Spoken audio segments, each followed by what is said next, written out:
Hefty fines and jail terms for those abusing religion. Stringent measures in proposed... Welcome to the broadcast. Our sign language interpreter tonight is Stanley Kenyanjui. Now tonight we begin our broadcast with yet another blow for President William Ruto's government.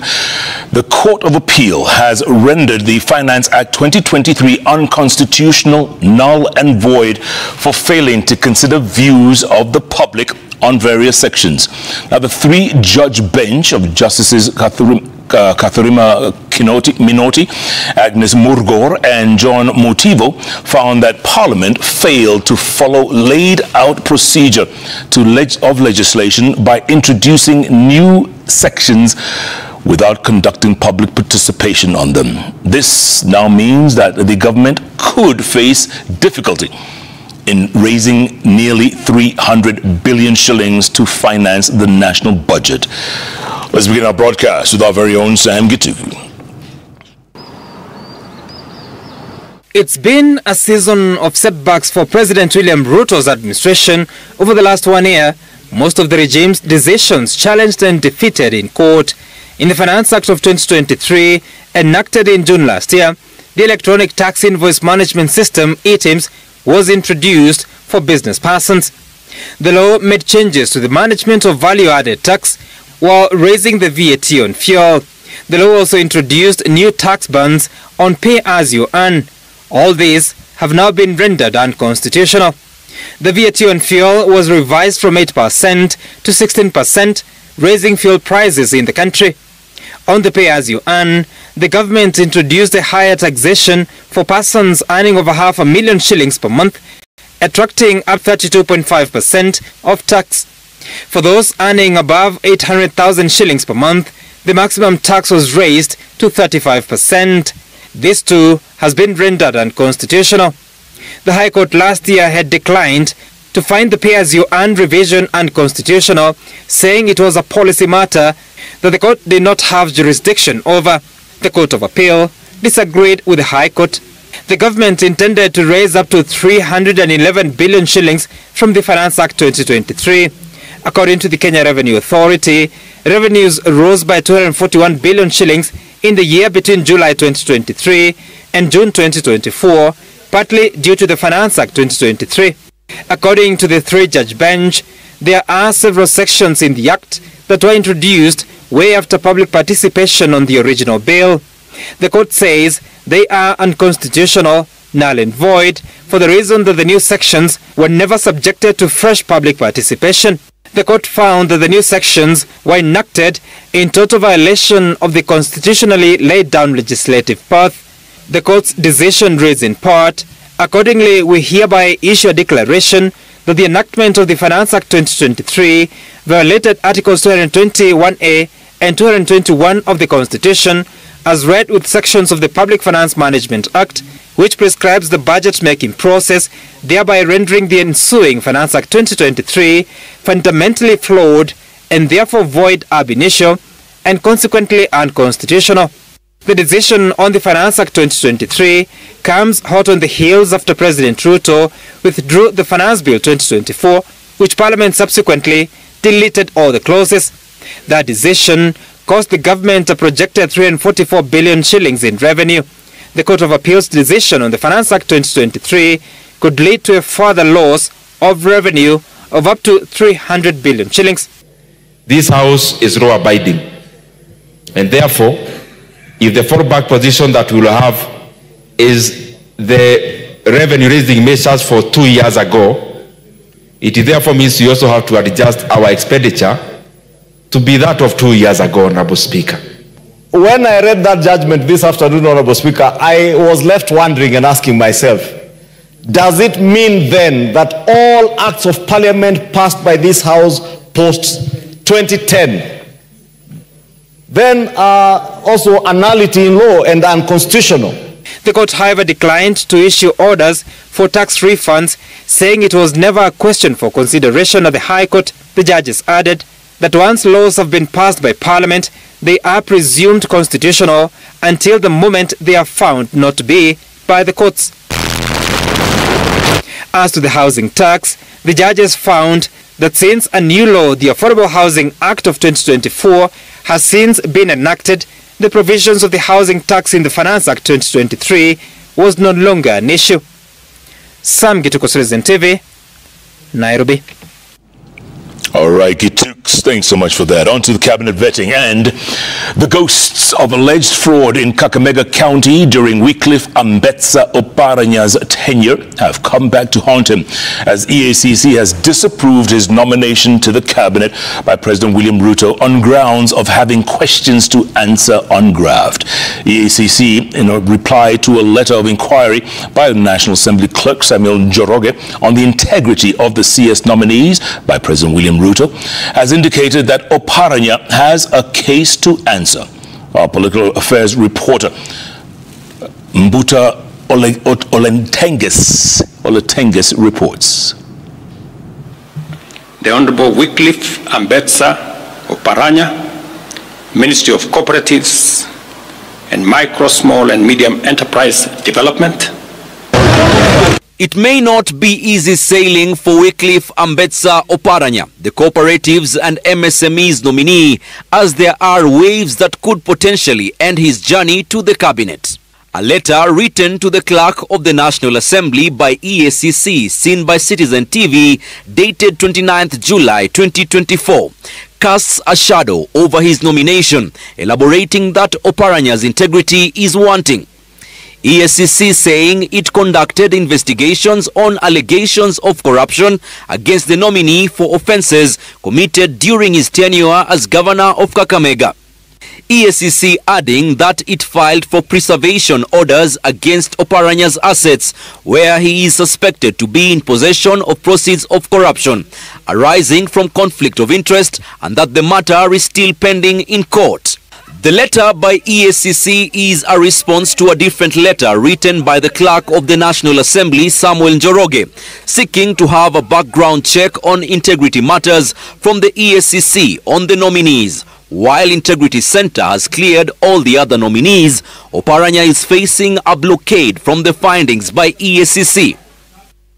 According to the Public Appointments Act, which provides for procedures for parliamentary approval of constitutional and statutory appointments, the issues for consideration by the relevant House of Parliament in relation to any nomination shall be the procedure used to arrive at the nominee, any constitutional or statutory requirements relating to the office in question, the suitability of the nominee for the appointment proposed, having regard to whether the nominee's abilities, experience and qualities meet the needs of the body to which nomination is being made.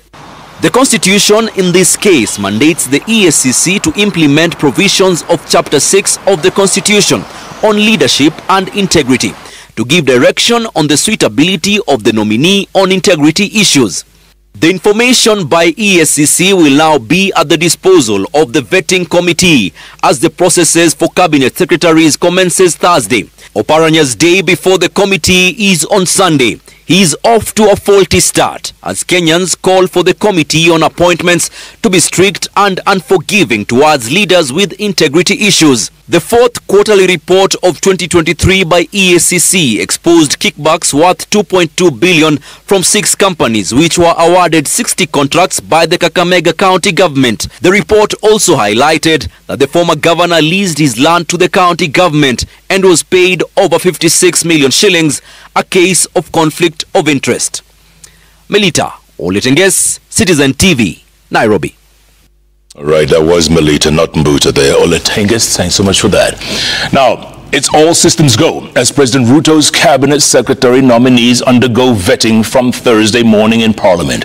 This follows the expiry date of submissions of memoranda from members of the public, paving way for commencement of the marathon vetting process on Thursday, the 1st of August, all the way through to Sunday, the 4th of August.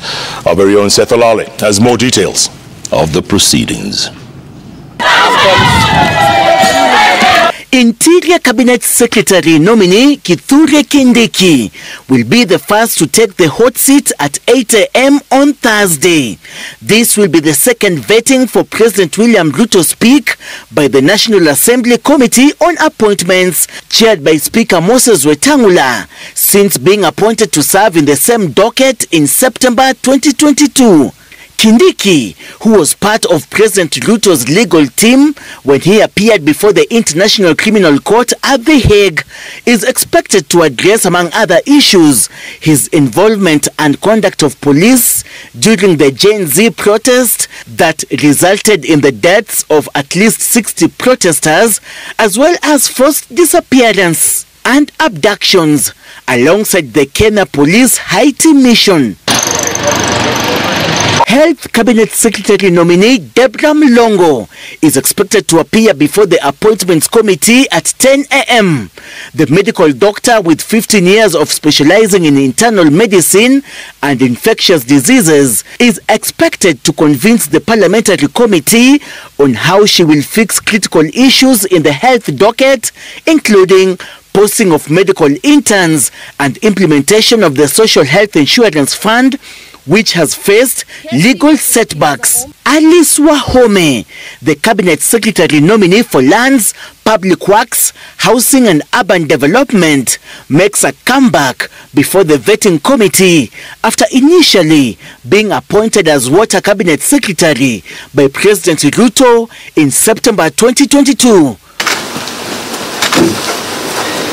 Wahome, who had been elected to serve as Kandara MP for a third term in August 2022, is expected to convince the vetting panel how she will oversee the successful implementation of the Affordable Housing Program, fully implement the Land Registration Act of 2012, as well as the review of the 2009 National Lands Policy. Cabinet Secretary nominee for the influential Education Ministry, Julius Migos Ogamba, will be the fourth candidate to be grilled by legislators at noon. The current chairman of the Kenya Electricity Generating Company, and who was former Education CS Ezekiel Machogu's running mate during the Kisii gubernatorial race in the 2022 general election, will be tasked with explaining how he will solve critical issues currently affecting the powerful education docket, including the impending teacher strike by NAT over a 10 billion shillings budget cut by TSC, funds meant for the implementation of the 2021-2025 CBA. Other issues include recruitment of JSS teachers and implementation of the university funding model. Roslinda Soipan Tuya, the Cabinet Secretary nominee for the powerful defense docket, will conclude Thursday's parliamentary vetting session. The former environmental CS, who also served as the Narok woman representative for the 2 terms, is expected to address KDF's deployment across all 47 counties to help reinforce security following the anti-government protests, as well as the progress of the Operation Maliza Uhalifu in the bandit-prone North Rift. On August 2nd, Andrew Mwiha, Aden Duale, Eric Muga, Davis Chirchir, and Margaret Nungu will have their dates with destiny. On August 3rd, John Mbadi, Salim Vuria, Rebecca Miano, Opio Wandai, and Kipchumba Murkomen will also face the vetting committee in that order. The final day of the vetting will involve Hassan Joho, Alfred Mutua, Wycliffe Oparana, Justin Muturi, and the new entrant Stella Langat of Gendam. Seth Olale, Citizen TV. All right, Seth, thanks so much for that. Now, 2 members of parliament allied to Deputy President Rigathi Gachagua have just been released from the Directorate of Criminal Investigations headquarters along Kiambu Road after being questioned over their involvement in sponsoring the nationwide anti-government protest. The 2, Embakasi North MP James Gakuya and his Embakasi Central counterpart, Mehandrak Benjamin, Major Jock Benjamin Gaviru, termed the grilling as, quote, a witch hunt. As Citizen TV's political affairs reporter Emmanuel To now reports, the 2 add to another 3 Gachagua handlers who have already been grilled amid impeachment talk. The duo, who are close allies of the Deputy President Rigathi Gachagua, were Monday evening picked up near City Hotel in the capital Nairobi and rushed by the DCI detectives to the headquarters to answer questions on their possible involvement in sponsoring chaos, mayhem and anarchy in the country during the month-long anti-government protests. According to sources within the DCI, the two have been put to task to explain the source of their wealth as the detectives continue to piece together the money trail and the activities of the two since the beginning of the protests. Anybody with any evidence, any fact of whatever misdeed we did should come very clear and tell us, this particular day you finance ABCD or ABCD. This particular day you embrace ABCD. These are the things you should table on the floor, on the table, and give an evidence toward that direction. But issue to do with the hunting, this is a witch hunt.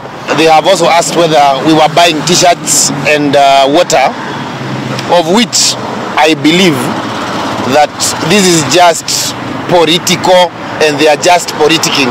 The two legislators, who have been seen as Gachagua's fiercest defenders, terming their woes as a witch hunt and a ploy to settle political scores. The two now make it 5 the number of Gachagua's allies who have been grilled on the same topic within 2 days, including 3 other close confidants in his office who were yesterday put to task to explain their role, if any, in sponsoring of the demos. They should stop with witch hunting people by painting them as followers of somebody. Because we are not. We are members of UDA and we are all to both of them.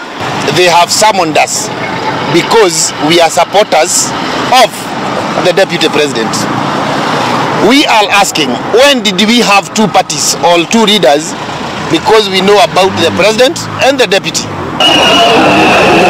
President William Ruto had previously termed the Gen Z-led demos as a peaceful process that had been hijacked by organized criminals promising to bring the financiers to book. The events also come amid speculation of a possible impeachment motion against Gachagua, whose fate now hangs in the balance after his top honchos were questioned. Sources say a night meeting held by some MPs from the Mount Kenya region resolved to kick out Gachagua as soon as the vetting process of the CS nominees, which starts tomorrow, is complete. Emmanuel To, Citizen TV, Nairobi. All right, To, thanks so much for that. Now, the Independent Policing Authority, IPOA, has recorded new statements from families of victims of police brutality during the anti-government protests. IPOA is stating that it is investigating at least 41 deaths and nearly 200 injuries resulting from the recent demonstrations. IPOA chairperson Anne McCrory has assured the families that the investigations will be thorough and that the pursuit of justice is underway. Let's get more from our very own Benkirui. The pursuit for justice for the victims of police brutality led more than 10 families to the Independent Policing Authority IPOA headquarters in Nairobi. These families recording statements with IPOA officials as the agency aims to identify, investigate and take action against the officers responsible for cutting short the lives of young Kenyans. Imenikera mpaka hata sijui naweza sema nini. Vile naweza sema inanishinda, lakini kitu nataka nijue tu yule polisi aliua mtoto wangu na aliua kwa nini? Kosa gani alifanya? Alimpata na kitu yoyote kwa mkono. Hiyo tu ndio nataka nijue.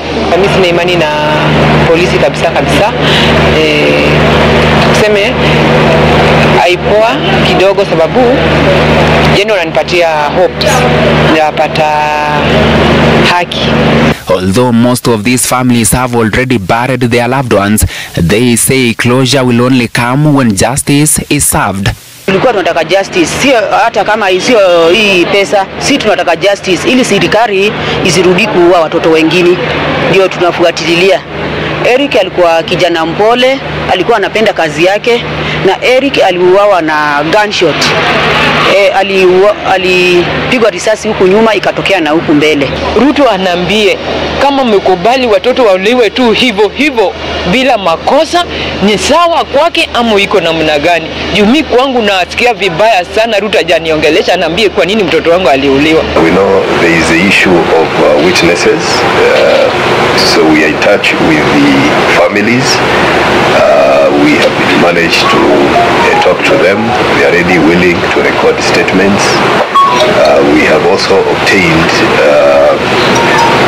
other witnesses who are willing to record statements. However, some families such as Kennedy Onyango's, who was shot in Rongai, are yet to bury the 12-year-old due to a family dispute. Mamake ama babake wajaweza kufika hapa kwa sababu wako nyumbani. Bado hawajamaliza kesi, kuna kesi inaendelea pale kotini. Mamake na babake hata leo hii tukiongea walikuwa kule kotini, walienda pale ili waweze kusikia kama watapewa mtoto wao waende kuzika venye alikuwa anataka. After taking the family's statements, the Independent Policing Oversight Authority assured them of a thorough investigation process, urging them to have confidence in the institution. Ultimately, justice will be served. So that's what I would want to assure Kenyans. Have confidence, have faith. There are those that we are able to conclude very speedily. There are those that take a bit of time because of the nature of the cases. But at the end of it all, with the witnesses and with the relevant documentation that we need to put together to ensure we have a sustainable case. IPOA is currently investigating at least 41 deaths and 199 injuries related to the anti-government protests. As these families seek justice for their loved ones who were killed during the anti-government protest, they turn to the Independent Policing Authority IPOA to investigate and hold the responsible officers to account. Ben Kirui, Citizen TV, Nairobi. All right, Ben, thanks so much for that. In other news, the religious sector in the country could be facing stringent regulations if the Religious Organizations Bill 2024 is passed into law. Now, the bill, born out of the recommendations of the Presidential Task Force on Religious Organizations, proposes hefty fines and jail terms for those found abusing religion. As our very own Brenda Wanga reports, it also seeks to curtail the haphazard mushrooming of unregulated religious organizations. Nearly 16 months after the country was treated to what was arguably the worst form of religious extremism in the form of the Shakahola massacre, the government is moving to enact laws that will regulate the religious space in the country. A bill born of the work of a presidential task force that reviewed the frameworks governing religion in the country seeks to bring sanity in the sector that has for decades defied regulations. And to also make sure that that freedom is accompanied by protection from those who want to abuse. The Religious Organizations Bill 2024 spells out what would consist of religious offenses. If the bill is passed, then it will be unlawful for religious organizations to engage in political activities in favor of a party or a candidate. This would attract a fine of 500,000 shillings or jail term of 6 months. An organization found guilty of coercing or intimidating people to engage in harmful religious practices will be fined a maximum of 5 million shillings or face a jail time of 20 years or less, or both. The bill seeks to protect worshippers from religious extortion, especially in cases where some leaders perform healing, miracles, grant blessings, or offer prayers in exchange for financial or material offerings. Those found guilty will pay a fine of not more than 5 million shillings or imprisonment to 10 years. Religious extremism, on the other hand, will attract a fine of up to 5 million shillings or a jail term of up to 20 years. Beyond the offences relating to religious organizations, the bill also sets out parameters a religious organization must meet before being registered by the yet-to-be-established Religious Affairs Commission. The commission will be responsible for the oversight of the country's religious affairs. The bill, if it becomes law, will require that religious leaders provide certificates, diplomas, or degrees from recognized theological institutions before being allowed to lead such organizations. They must also provide proof of physical addresses of the organization, must not be less than 50, and a third of them Kenyan citizens, and provide proof that the organization belongs to an umbrella religious organization. Those affiliated to foreign religion organizations must also provide proof of registration in their country of origin, declare their audited financial statements for the last 5 years, and declare the source of funds and how they will be utilized here in Kenya. The Religious Affairs Commission will, aside from overseeing registration of religious organizations, monitor the compliance by these organizations of the policies and review annual returns of the religious organizations. Brenda Wanga, Citizen TV. All right, Brenda, thanks so much for that. And at the same time, there was drama at the UDA headquarters here in the nation's capital as police engaged supporters of the embattled party Secretary General Cleophas Malala, who had camped at the party offices to protest the takeover of his post by self-declared Secretary General Joe Halende. UDA chairperson Cecily Mbarire castigated the attempted party coup, saying Halende's move was against the party's constitution, affirming that Malala was still the Secretary General. Once again, our very own Emmanuel Toh reporting on how Halende, who had gone to occupy the SG's office, was injured and rushed to hospital. Wednesday morning and tension was palpable at the UDA party headquarters as supporters of UDA Secretary General Cleophas Malala, who had camped at the Hustler Plaza gate, engaged the police for hours as they protested the push to kick Malala out of office. The standoff between the police, who exercised a lot of restraint, pushing back the protesters, temporarily affecting traffic along the busy Ngong Road. In the ensuing melee, the self-appointed Secretary General Joe Halende sustained serious injuries on his head and was rushed to the hospital for treatment. I'm doing well, despite the fact that I sustained some minor or some grievous injuries. I also wish to take this opportunity to condemn the acts of violence that were witnessed today at the party. The incident forcing party officials to intervene, with the UDA chairperson Cecily Mbarire calling out Halende's move to institute a coup in the party. Somebody cannot come to the party and declare himself or herself an official of the party without following the laid down party procedures for him or her to be the position they declare they belong to. The chairperson, who admitted to serious cracks in the ruling party, announcing that a crisis meeting had been called to iron out the issues so far. Tuko na challenges kwa chama, tuko na mvurugano hapa na pale, ndio maana tuko na hiyo neck meeting on Friday kuangalia hiyo maneno na tutatue hiyo maneno pia. Halende, who claimed to have had the blessings of all the rest of the party organs to take over as SG, accused Malala of opposing the broad-based government that President William Ruto has been crafting with the ODM party. But even as the party tries to find a way out of the current quagmire, reports indicate a covert plot to kick out Deputy President Rigathi Gachagua as UDA deputy party leader.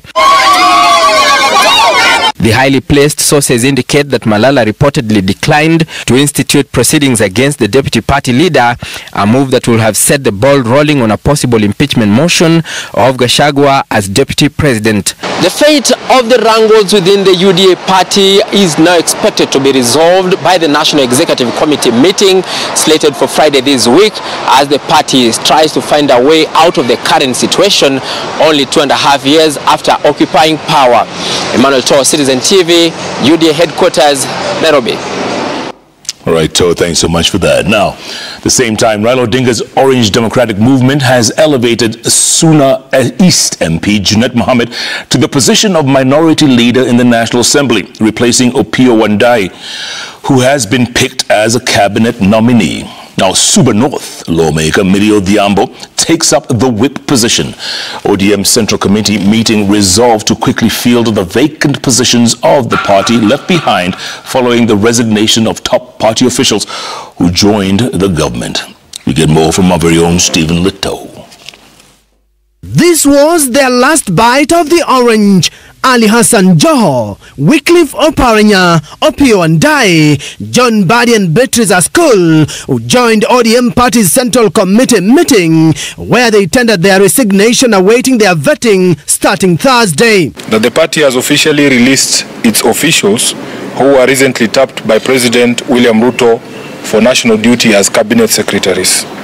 I confirm that I have received the resignations of the Honorable John Badi as the national chairperson of ODM, the Honorable Opiyo Wandayi as the Secretary for Political Affairs, His Excellency Wycliffe Ambetsa Oparanya, and Honorable Hassan Ali Joho as Deputy Party Leaders of the party, and lastly, Beatrice Askul Moe, who has resigned today as a member of the party's Elections Committee. The party also made changes to the parliamentary leadership, with Suna East lawmaker Junet Mohammed now taking up the minority leader position in the National Assembly, while Suba North legislator Meli Odhiambo Mabona becomes the new minority whip if ratified by the Azimio parliamentary group.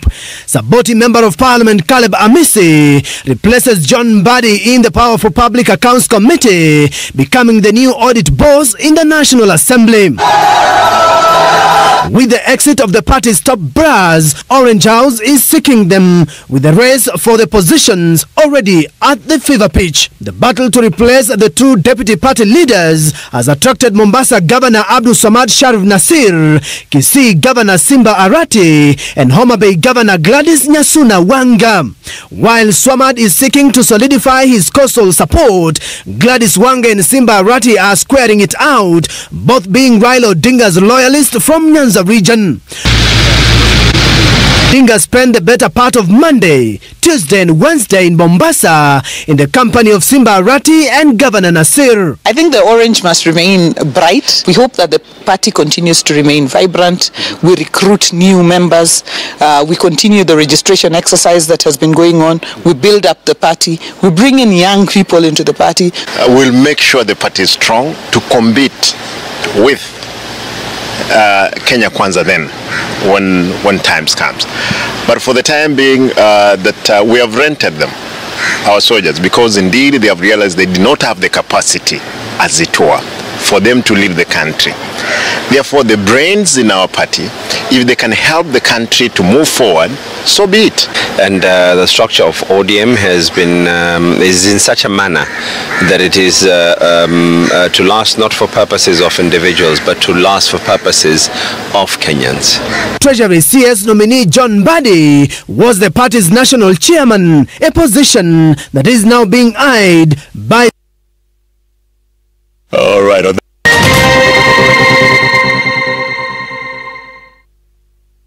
It is exactly 41 minutes past the hour. Welcome back to Jeff Koinange Live here at Citizen Television. Now, each of the 148 families who lost loved ones during the Garissa University attack will receive 3 million shillings. This after the High Court ordered the government to pay substantial compensation to the families of the victims of the 2015 attack. As Willie Lusige reports, the court also held that the government violated Section 241 by deploying the military to Garissa University without the approval of the National Assembly. For many Kenyans, the memories of April 2nd, 2015 are still vivid. On that day, Al-Shabaab militants stormed Garissa University College, killing 148 people, mostly students, in one of the Kenya's deadliest terrorist attacks. While no compensation can truly replace the lost lives, the court has ordered the government to pay Kenya shillings 441 million to the families of the deceased and Kenya shillings 56.9 million to the survivors who endured physical and psychological trauma. Each family of a deceased victim will receive Kenya shillings 3 million, while survivors were awarded varying amounts. In 2019, families, students and Kituo cha Sheria sued the government, security agencies and the university, arguing that they failed to act on intelligence that could have prevented the attack. A 3-judge bench found that the state had a duty to protect the students, and its failure resulted in the tragic loss of lives and violated their constitutional rights. The court also ruled that the government violated Section 241 by deploying the military to Garissa University College without the approval from the National Assembly. Among the survivors, Rose Gikonyo, a first-year student at the time, was awarded Kenya shillings 10 million. She sustained severe spinal injuries during the attack, which led to paralysis. The judges considered her prolonged suffering and medical challenges in their decision. Apart from Gikonyo, the 3-judge bench awarded other survivors varied amounts. Ben Mwiti, Kenya shilling 4 million, James Muli, Kenya shilling 3 million, Duncan Obwamu, Kenya shilling 1.5 million, Anderson Owala, Kenya shilling 5 2.5 million. Alfred Kithu, Kenya shillings 2.5 million. Rispa Nyakari was awarded Kenya shilling 3 million. Mercy Chepkorir, Kenya shilling 1.2 million. Narias Kipngeno, Kenya shilling 1.2 million. Stanley Muli, Kenya shilling 4 million. Kasioka Mwambeko, Kenya shillings 5 million. Evaline Chepkemoi, Kenya shilling 6 million. Ronald Muranga, Kenya shilling 7 million. And Anastasia Mikwa, Kenya shilling 3.5 million. Willie Lusige, Citizen TV.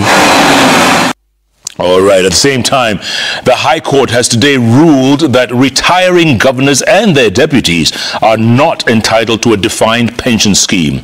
The High Court arrived at the decision in a case filed by the Council of Governors against the Salaries and Remuneration Commission, challenging the Commission's decision that declared the proposed defined benefit decision scheme unaffordable and fiscally unsustainable.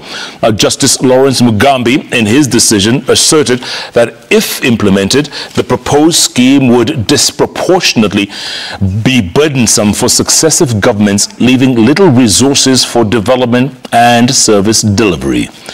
Let's get more from our very own Kamau Mwangi.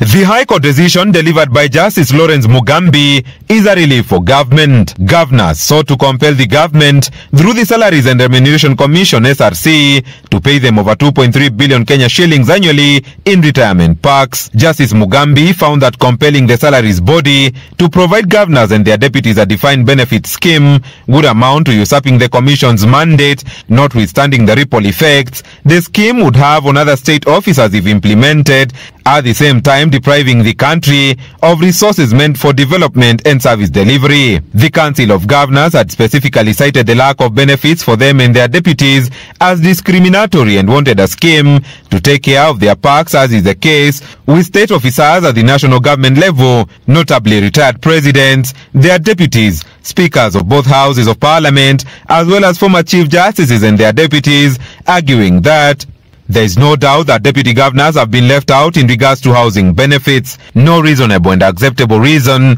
has been given to justify this differential treatment. Housing allowance is a benefit a state officer is entitled to where the state as an employer does not provide a house to the officer.